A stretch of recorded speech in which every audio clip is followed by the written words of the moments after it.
Hi guys, welcome back. In this lesson we're going to create a NAT gateway. So we've already created a instance in a private subnet and we tested and it wasn't able to access the internet. So now we're going to fix that problem and give it internet access. This diagram shows the configuration we have. So we have an EC2 instance at the moment in a private subnet, and we also have one in a public subnet. Now, just in case you did shut down your lab from before, you should now launch a Linux instance in a private subnet and a Linux instance in a public subnet. And then what we're going to do is we're going to launch a NAT gateway in the public subnet, and we're going to update the private route table with a route to the NAT gateway ID for any other IP address. So anything that's outside of this range, and that's always the 0000/0. So that's what we're going to do. Now, this is the jump host here in the public subnet. So it's also called a bastion host sometimes, and that's the one we're going to connect from the internet to this EC2 instance using SSH, and then from there we'll create another SSH connection to this instance. Now, we did that in an earlier lesson, and once we got onto this instance, we tried to ping google.com and it failed. So now we're going to fix that by using the NAT gateway. So let's head over to the console and start building this out. I'm in the VPC management console.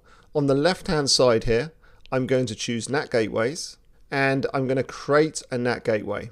I'm just going to call this one my-nat-gw. I need to select a subnet, so remember this must be a public subnet. So we can see the public subnets in our new VPC because they have public 1A, 1B and 1C. with the name. So I'm going to put mine into public 1A, and we need an elastic IP address. So what we need to do is allocate an elastic IP. An elastic IP is basically a static public IP address. So now we've got that one. Let's choose to create the NAT gateway. Now, one thing to remember is you do pay for NAT gateways, so make sure that once you're finished with all the labs, you remove your NAT gateway. So that gateway is now being provisioned, and it's in a pending state. So what we want to do is go to our route table. We're going to choose our private route table, go to routes, edit routes, and then add route. And so here we want to put in the 0000/0, and that means any IP address. So again, what that means is if it's not a destination within this range, then it's any other IP address, then send it to this target. And we're going to choose NAT gateway from the list of potential targets. And it should populate the NAT ID here. Let's choose that one and then click on Save Routes. And those have been saved, so let's close that one. And we can now see that we have our route table updated. Now, it will take a few minutes to provision, so we won't be able to get things working until that's ready. But we can go and get our EC2 instances set up, ready to test. So I'm going to flick over to the EC2 management console, go to instances. I'll select the instance in the public subnet, copy its public IP address, and let's go over to a command line.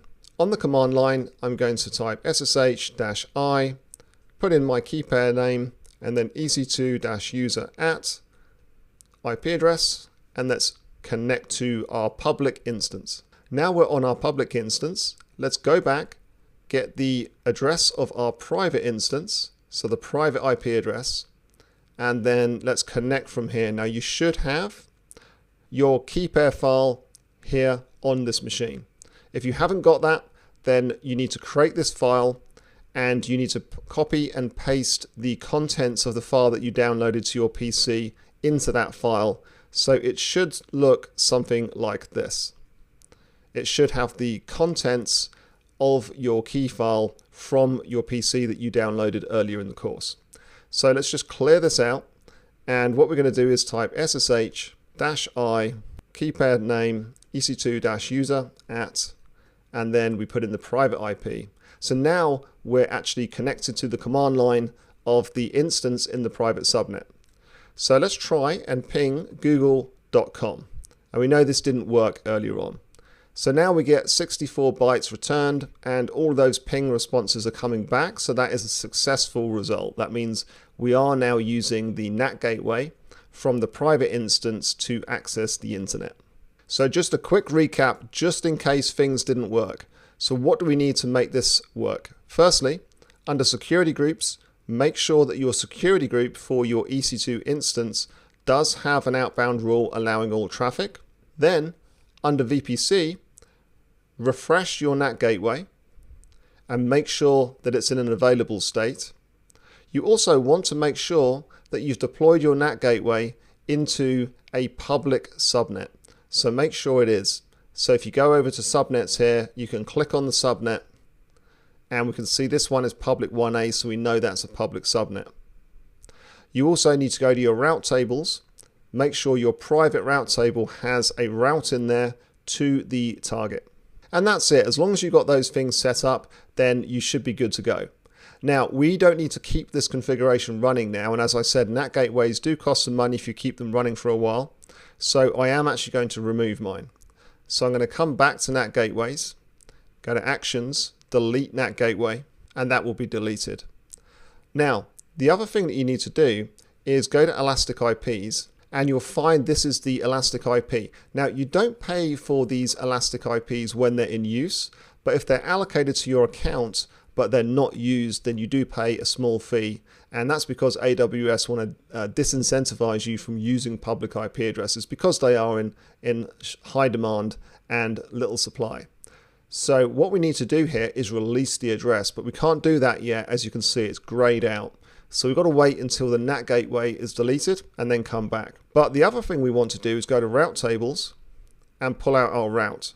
And on the route table, let's click on edit routes, and we can actually remove this route. Now, you might see this change from status to active to status black hole.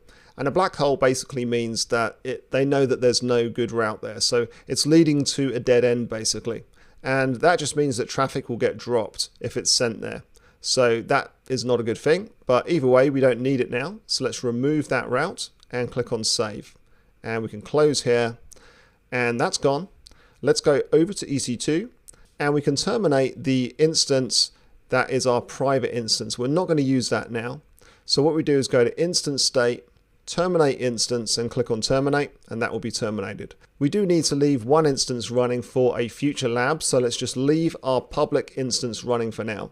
And let's go back and see if we can release that Elastic IP now. So I'm going to click on refresh, and now I can release the Elastic IP, so we're not going to pay for that Elastic IP address. So that's it for this lesson. Hope you enjoyed that, and I'll see you in the next lesson.